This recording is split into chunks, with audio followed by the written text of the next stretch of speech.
할렐루야. 하나님 살아계십니다. 살아계신 그 하나님의 은혜와 평강과 축복이 저와 여러분들과 영상으로 예배하는 분들에게 함께하게 되기를 주의 이름으로 축복합니다.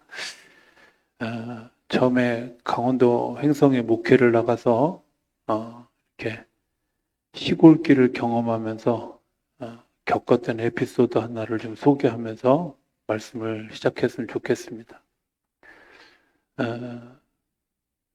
시골길은 좁습니다. 그래서 두 차가 한꺼번에 교행하기가 쉽지 않은 길들이 있습니다. 특별히 윗마을에 가는 데는 이제 그런 길들이 있어요. 그래서 이제 저쪽에서 차가 오면 한쪽에 좀 넓은 공간에서 차를 피해줘야만 차가 서로 지나갈 수 있는 그런 길들이 있는데, 잘한다고 차를 이렇게 피해줬는데 차가 지나가면서 크랙션을 빵 누르고 가는 거예요. 근데 도시에서는 그런 일이 없거든요. 왜냐하면 이렇게 교행하는 일도 잘 없는 데다가 도시는 크랙션을 누르는 일을 이렇게 사람들이 많이 살다 보니까 서로 소음이 된다고 그렇게 하는 법이 없어요.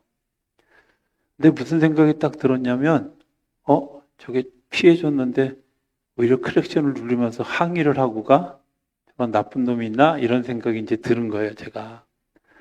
한참은 이제 그런 마음을 가지고 있었는데 어느 날 가만히 생각해 보니까 깜깜한 밤에 고맙다는 표시를 하는 표시가 그 빵 하는 소리였던 거예요. 내가 오해를 했구나. 잘 알지 못해서 실수했구나. 이런 생각을 하게 됐어요. 시골 가서 제일 먼저 적응 안 됐던 것 중에 하나가 이런 것들. 우리가 삶을 살아가면서 행복한 조건 중에 굉장히 중요한 조건 하나가 뭐냐면 소통하는 거예요. 그죠? 말을 서로 잘 알아듣는 거잖아요. 아이들이 행복한 이유가 뭘까요? 잘 생각해 보면 아이들은 엄마가 하는 것을 다 들어요. 그리고 엄마는 그 모든 것을 또 다 들어요. 아빠가 볼 때는 애기 울음소리가 그 소리가 그 소리 같은데 정말 점쟁이처럼 엄마는 애가 배고프네?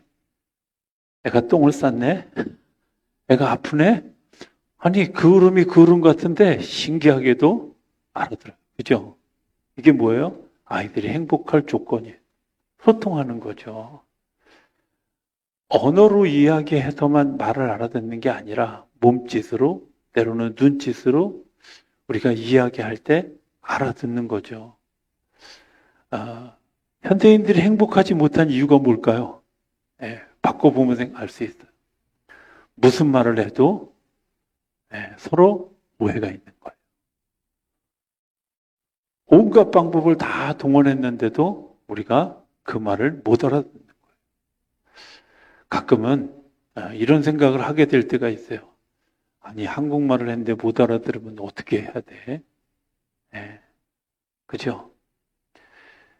우리가 생각해 보면 소통의 부재에 살고 있다 하는 생각을 하게 되죠. 칼 발트라고 하는 신학자가 있는데요. 그 사람이 쓴 행복론에 보면 사람이 행복해야 될 조건이 3가지 정도 있는데 첫 번째는 서로 그리워하는 겁니다. 이 대목이 되게 중요해요. 서로 그리워하는 거예요. 그렇죠? 한 사람만 그리워하고 반대쪽은 아니다. 이거 불행의 시초입니다. 아마 짝사랑 해본 분들은 알 거예요. 그죠?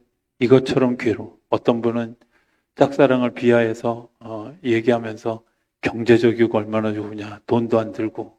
근데 돈은 안 되는데 정신이 피폐해지죠. 서로 그리워하는 겁니다. 이게 행복함의 시초예요. 이런 생각이 가끔 들어요. 성도들을 만날 마음에 막 너무 좋아서 예배 시간이 기다려지는 목사. 또 그 예배 시간, 그 목사님의 그 말씀을 듣기를 소망해서 막 정말 머리도 못 빗고 세수도 막 대충 하고 막 그렇게 교회 쫓아오는 성도 행복할까요? 지금도 한국말 하는데 못 알아듣고 있는 둘이 함께 그리워해야 행복한 거죠. 그죠? 두 번째는 서로 바라보는, 마주보는 게 있어야 행복하죠. 좀 전에도 얘기했지만 아이들이 행복한 이유가 뭐예요? 엄마의 눈을 바라보고 엄마는 나하고 눈이 마주치는. 어쩌면 세상에 와서 저는 그런 생각이 들어요. 아이들이 세상에 나올 때 왜 울까요? 기뻐서? 행복해서? 아니요. 뱃속에 좋은 데 있다가 지금부터 고난의 시작이구나. 왜? 나는 가만히 있어도 다 먹여주고 보호해주고 지켜주고 그랬는데 이제부터는 내가 살아야 되죠. 그러니까 아이들이 짜증나서 하고 우는 거죠. 생각해보면 고통스러운 시간들을 지내. 그런데 아이들의 행복의 가장 중요한 요소가 뭐예요? 엄마와 눈이 마주치는 거예요. 행복한 겁니다. 눈 마주치는 것이 굉장히 행복한 일인데 우리가 그 눈 마주치는 일들을 자주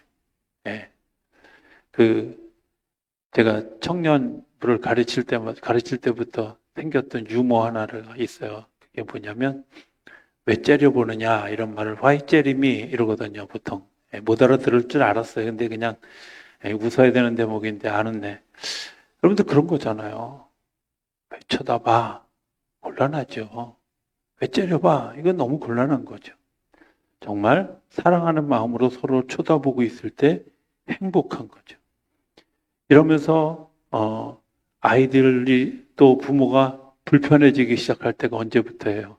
아이들이 자기의 세계를 가지고 집 밖으로 나가는 것도 행복해하고 밖에서 늦게 들어오는 것 때문에 행복해하고 그럴 때 부모는 되게 힘들어지는 거죠. 서로가 눈을 마주칠 때 행복합니다. 세 번째는 자기 마음을 다 주고 그의 마음도 다 받아들일 수 있는 상태가 되어지면 행복한 거죠. 내가 하고 싶은 말 다 하고 어떤 말을 해도 내가 마음이 상하지 않고 다 받아들일 수 있는 그런 마음. 저는 그 칼발트의 행복론을 보면서 늘 그런 생각을 합니다. 교회가 정말 행복한 교회가 뭘까? 제가 아까 얘기했던 것처럼 정말 서로 너무 보고 싶어서. 사실 생각해 보면요. 부모 형제보다 더 가까운 사이가 교인이에요. 그렇죠? 예. 부모는 1년에 뭐 많이 보면 한 6번? 그죠?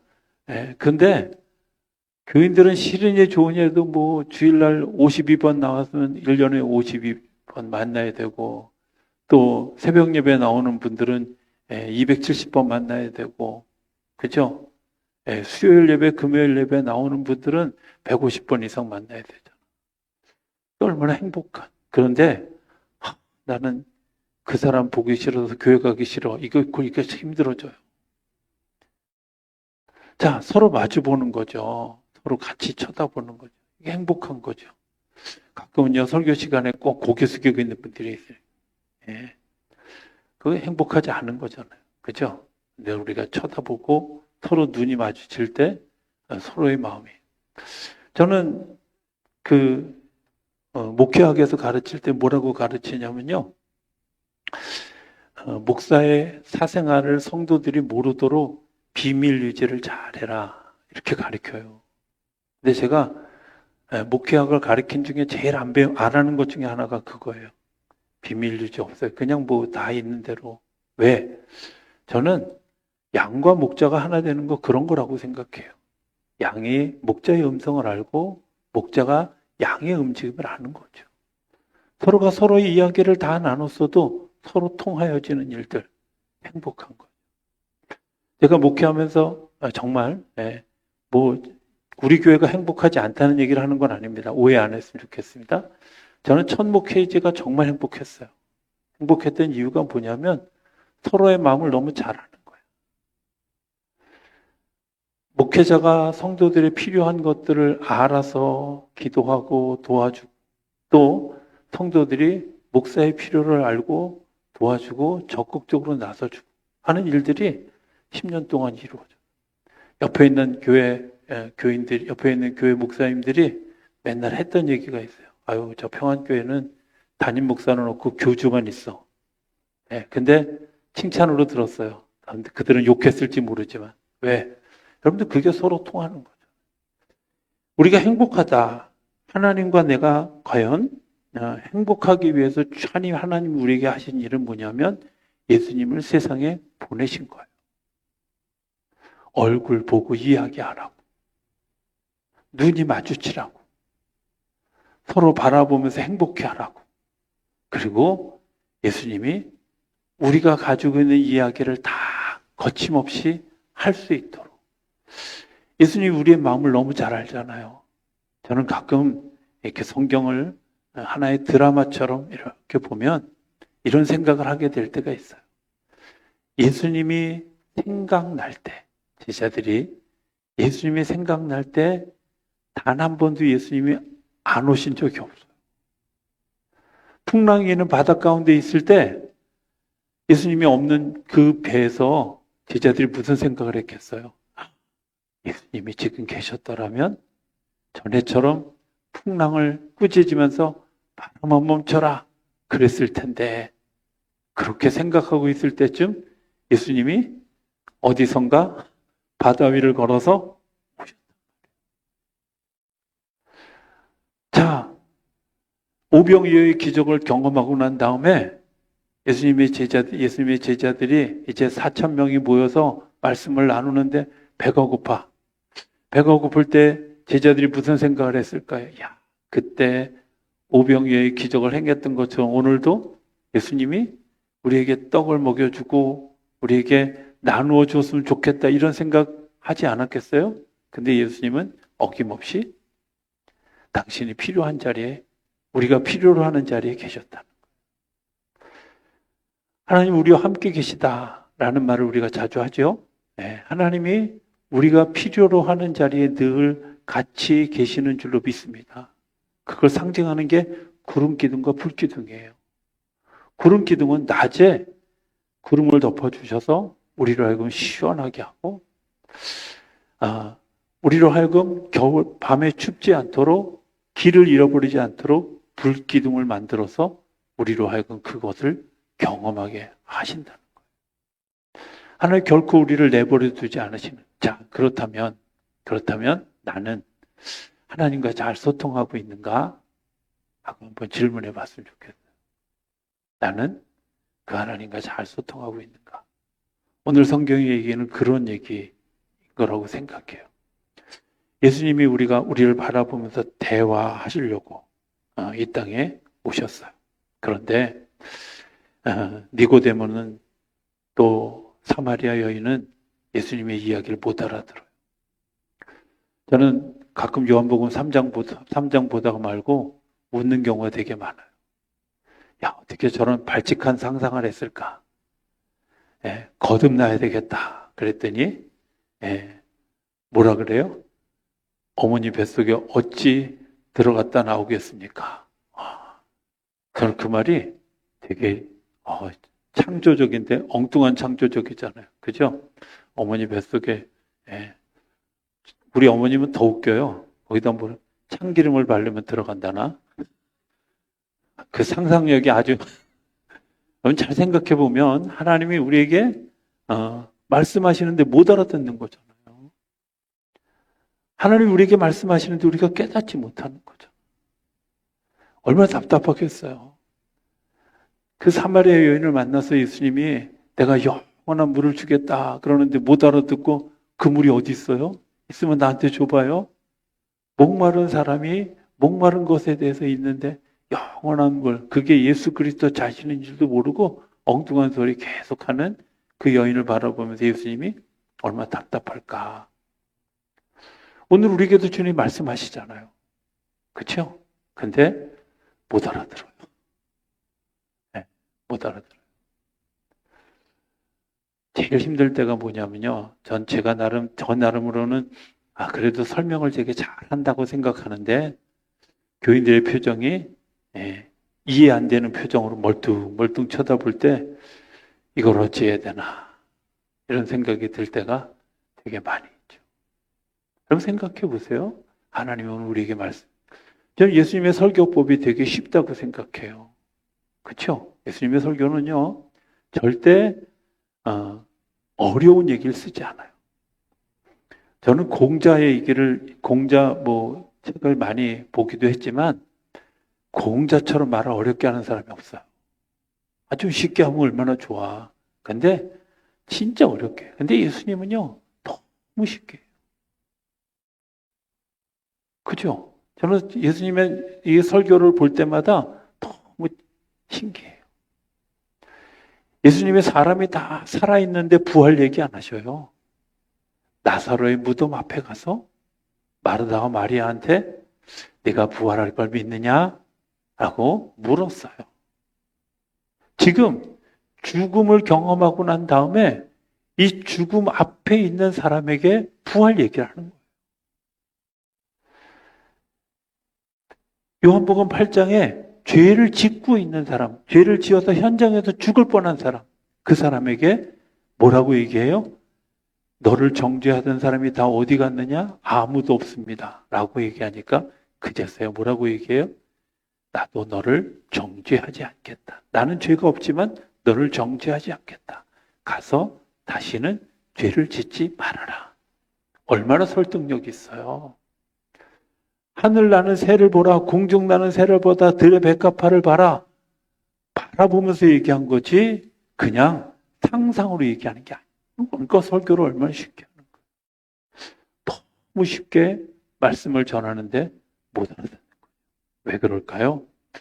첫 번째는 사람이 겸손하지 않은 거죠. 내가 다.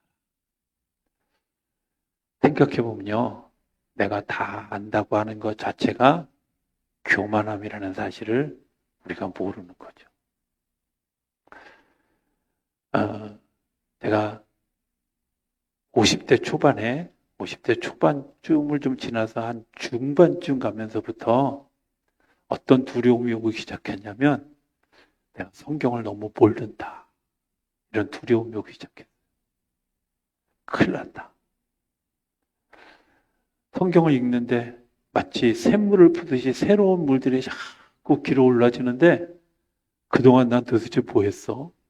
이 말씀이 이렇게 솟아나오는데 나는 도대체 뭘 했을까? 막 이런 것들 때문에 너무 두려웠고 성도들에게 되게 미안했어요.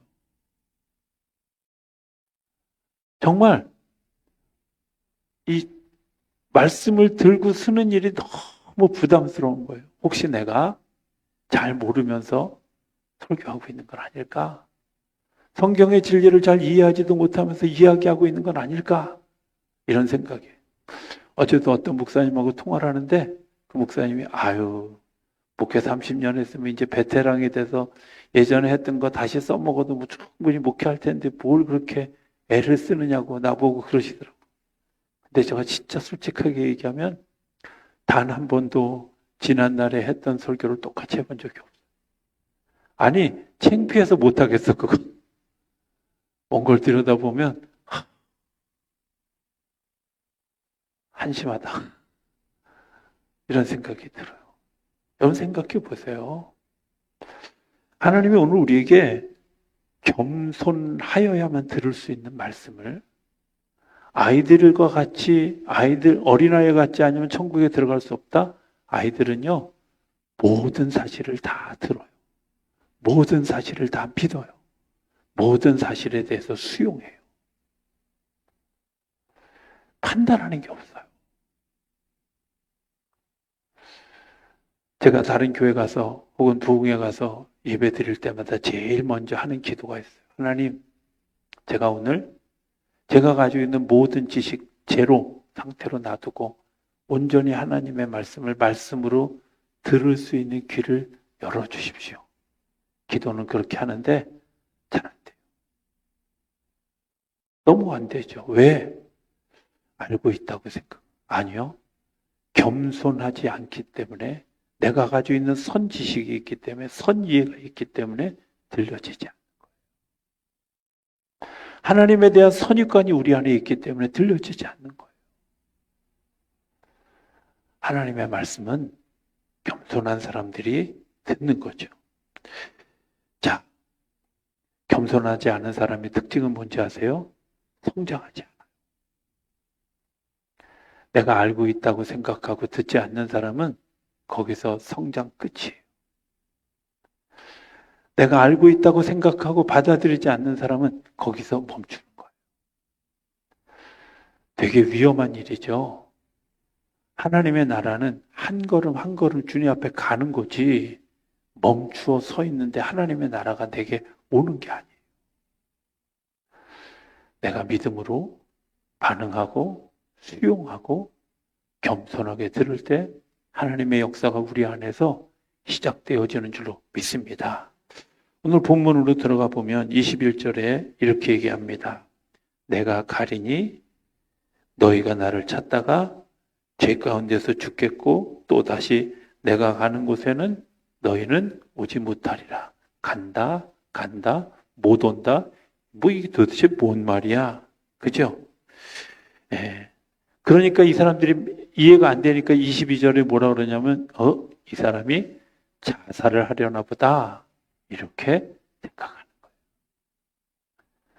여러분 잘 생각해 보세요. 지금 예수님이 간다. 근데 너희는 못 온다. 그런데 이게 도대체 무슨 말이야? 우리가 이제 하나님의 나라를 알고 있다는 선지식을 가지고 들으면, 이해가 가는데요. 이해가 안 되는 얘기가 뭐예요? 땅의 것만 생각하는 거예요. 많은 사람들이 사람이 이제 돌아가시고 나면 이게 은사인지 아닌지 잘 모르겠지만 설교할 때 이렇게 하나님의 나라가 있습니다. 부활이 있습니다. 하고 부활을 설교할 때요. 한 70%는 그런 게 어딨어. 진짜 있어. 이런 생각을 가지고 듣는 분들이 한 70% 정도 돼요. 스스로 한번 생각해. 나는 30%에 해당하는지 70%에 해당하는지 한번 생각해 봐요.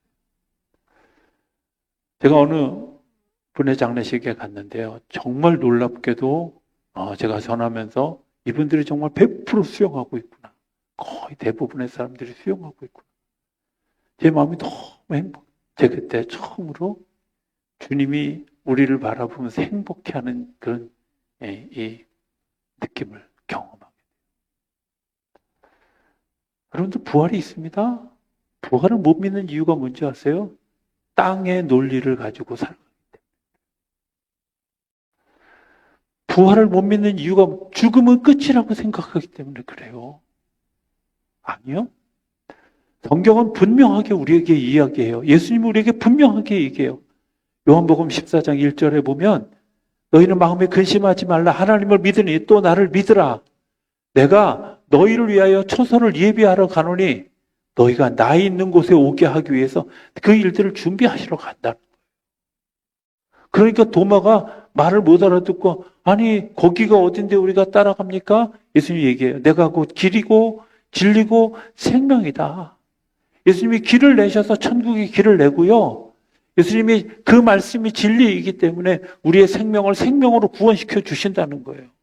이게 아멘 안 되면 우리가 하나님 나라 갈 수 없는 거예요. 교회 다닌다고 하나님 나라 가는 게 아니에요. 믿음으로 가는 거예요. 믿음으로. 믿음을 이야기하는 가장 커다란 이유가 뭐예요? 믿지 못하면, 듣지 못하면, 믿지 못하고, 믿지 못하면 하나님 나라에 갈 수 없다는 거예요. 그래서 로마서 10장 17절에 보면 믿음은 뭐에서 난다고? 들음에서 나는 거예요. 들어야 되는 거죠. 듣지 않는데. 듣는다는 건 뭐냐? 그냥 귀로 듣는 게 아니라 내 가슴으로 듣고 내 삶으로 움직여지는 게 듣는 거예요. 아이들에게 심부름을 시켰어요. 야, 이거 심부름 좀 해라 하는데 들었어. 그죠? 심부름 해라 하니까 네 하고 안 갔다면 걔가 들은 거예요? 안 들은 거예요? 알기는 철석같이 잘 알아. 그죠? 하나님의 말씀을 들었어요. 하나님이 우리에게 야 서로 사랑해라 이렇게 얘기했는데 네 그래놓고 계속 미워하고 있으면 내가 들은 거야 안 들은 거야? 잘 모르시겠어요? 안 들은 거야 안 들은 거야? 오늘 우리가 이런 모습을 가지고 살아요. 믿음은요, 들음에서 나는 거예요. 내 가슴으로 듣고 내 삶으로 실천한 것 때문에 나타나는 모습이 믿음이에요. 성경에 계속 얘기하는 이야기가 있어요. 아브라함이 99세에 하나님이 얘기하죠. 아들을 낳을 것이다. 내년 이맘때. 그럼 여러분들 같으면 뭐라 그러겠어요? 됐어요. 하나님도 주책이십니다. 이랬을지도 몰라요. 주책이 맞지 주님이 책임지시는 거니까. 그렇죠? 여러분들 잘 기억하셔야 돼요. 근데 성경이 뭐라고 나와요? 아브라함이 그 말을 믿음에 하나님이 그를 의로 여기셨다 그랬어요. 내가 믿을 수 없는, 내가 죽었는데 부활을 할 것을 이야기하셨을 때 믿어지지 않잖아요. 봤어요, 내가? 죽어본 적이 없는데 어떻게 살아날 걸 믿어? 그런데 그것을 내가 믿음으로 받아들였을 때 하나님이 의로 여기시고 우리를 죽은 자 가운데서 일으켜 주시는 거예요. 이게 믿음이에요. 믿음은 내가 그렇기 때문에 평안한 가운데 죽을 수 있는 거예요. 내가 고난 가운데 평안할 수 있는 거예요. 내가 어려운 가운데 있을 때 두려워하지 않는 거예요. 내가 힘든 가운데 있을 때 두려워.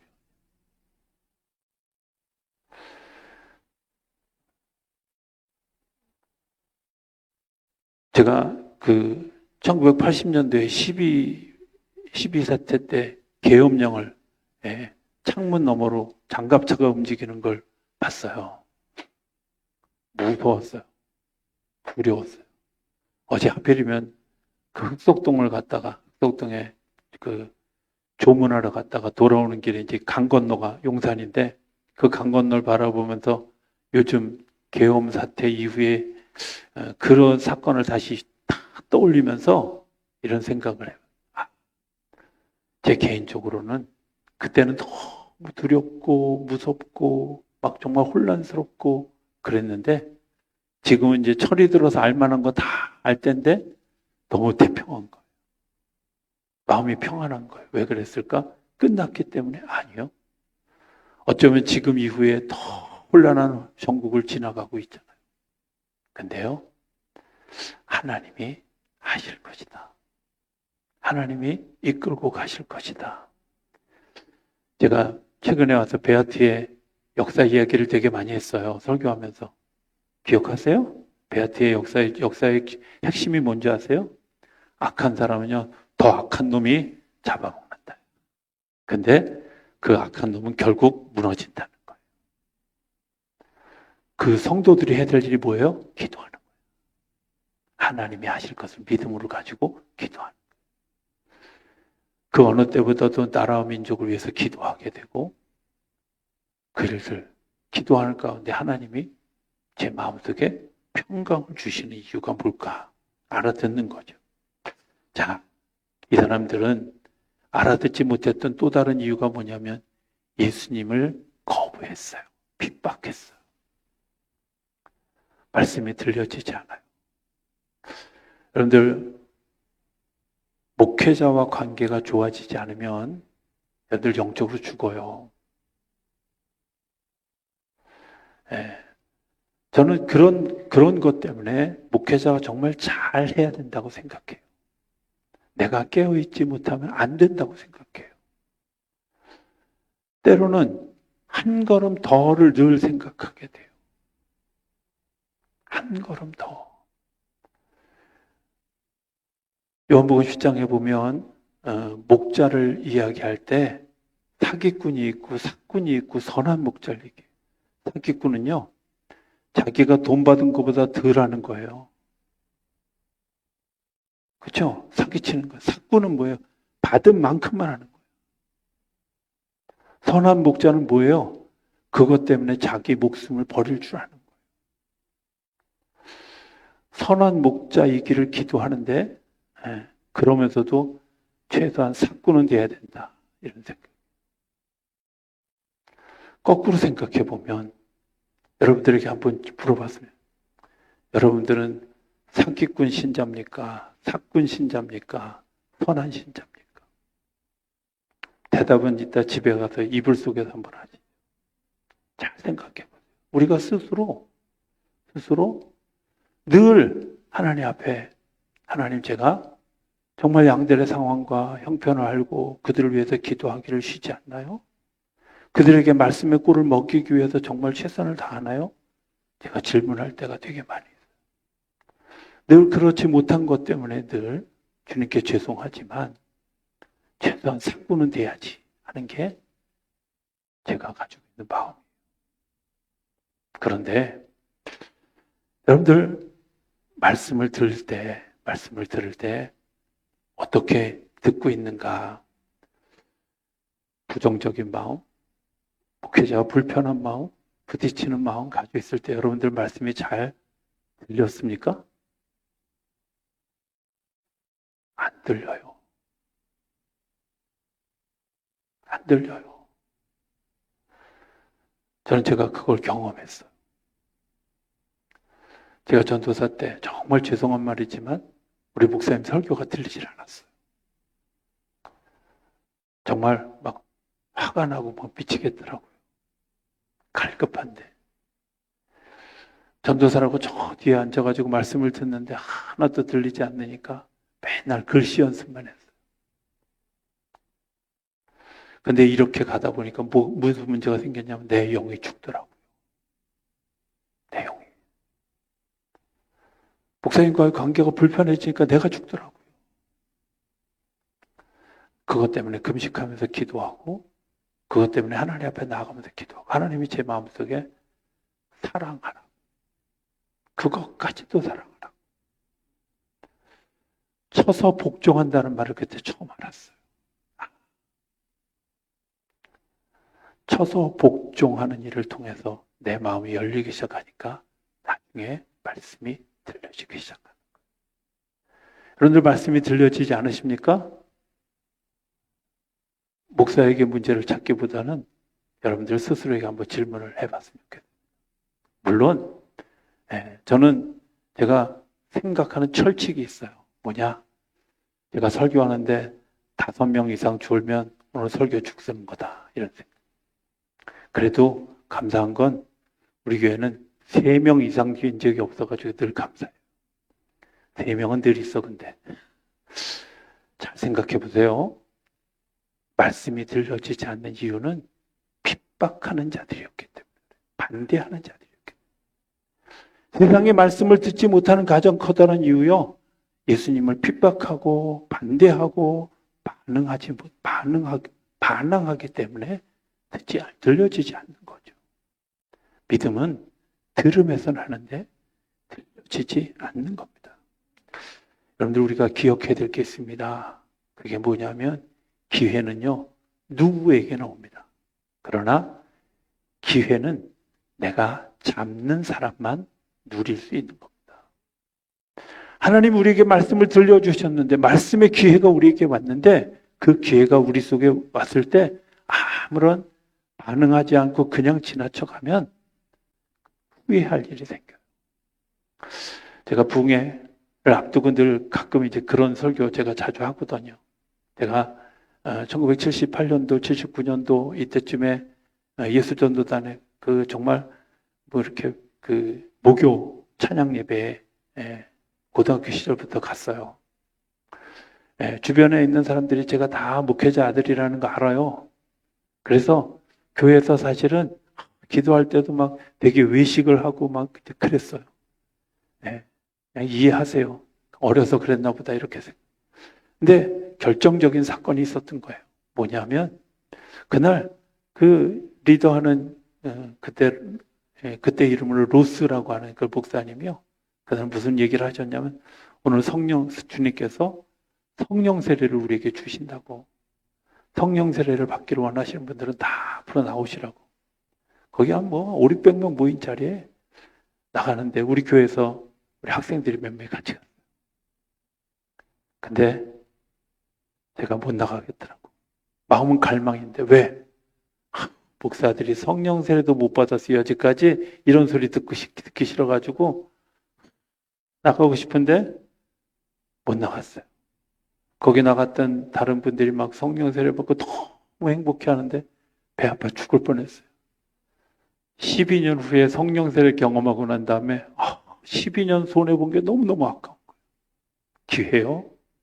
누구에게나 열려 있어요. 여러분들 주님께서 여러분들 초청하십니다. 나오십시오. 아멘 하고 나가는 거예요. 아니 나가는데 돈 드는 거 아니잖아. 내가 반응하는데 돈 드. 주님이 우리를 초청해 주시는데 주님이 우리에게 말씀하시는데 말씀이 들려질 때 네 아멘 하고 순종하고 받아들이면 하나님의 역사가 우리 안에 일어나는 건데 거부하는 거죠. 받아들여지지 않는 거죠. 체면 때문에. 요즘 제일 유행하는 그리고 제일 무서운 병이 뭐냐면 치매잖아요.